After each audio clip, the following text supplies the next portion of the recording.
There's a truth most people ignore until life forces them to face it. Your mind is your greatest enemy or your greatest weapon. And three powerful books, The Power of Now, The Untethered Soul, and The Mountain is You, all point to one message. Most of your battles are inside you, not outside. Let me show you how these books come alive through the story of Maya. Maya was the kind of person everyone admired. She was smart, hardworking, and always smiling.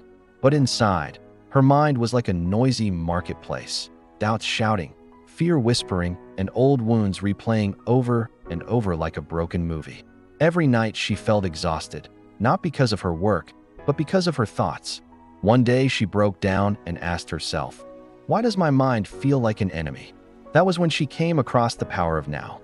The book told her something that sounded too simple to be true. The only real moment is now. The past is gone. The future is imagination. The only place life happens is in this breath, this moment. At first, she didn't understand. But one morning, while sitting quietly before work, she tried something. She listened to her breathing. For the first time in years, her mind felt still. Not healed, but quiet.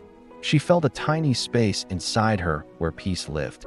And in that moment, she realized the truth. She was not her thoughts. Her thoughts were just noise she had been listening to all her life. Then she read The Untethered Soul, and this book took her deeper. It said, "You are the one who watches your thoughts, not the one who speaks them."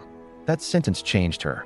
Whenever her mind spoke cruel words, "You're not enough," "You're failing," "People will judge you," she didn't fight the thoughts. She simply watched them, like clouds passing, like cars driving by. She learned what the book calls inner freedom, the ability to observe the mind without being controlled by it. The more she watched, the more she realized something astonishing. 90% of her pain came from stories her mind created, not from reality itself. Finally, she opened The Mountain is You. This book didn't comfort her, it confronted her. It said the mountain standing in your way is often the mountain inside your mind. Fear of failure, fear of success, fear of being judged, fear of letting go.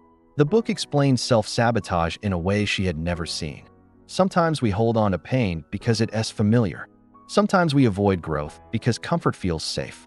When Maya read that, it felt like someone turned on the lights in her soul.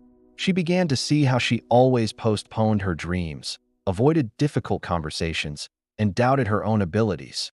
Not because she was weak, but because she didn't trust herself. So she decided to climb her inner mountain. She stopped running from silence and started embracing it. She began journaling every morning, not to complain, but to notice her thoughts. She started taking small risks, speaking up at work, saying no when needed, and finally starting the creative project she had delayed for years. She realized she didn't need to control her mind. She just needed to stop letting it control her. Within months, people around her noticed something different about her. She was calmer, gentler, more confident. Her smile wasn't forced anymore. It came from a quiet strength inside her. And when her friend asked what changed, Maya smiled and said, "I stopped fighting the world and started healing the world inside me." These three books, when combined, point to one deep message. Peace is not outside you, it's within.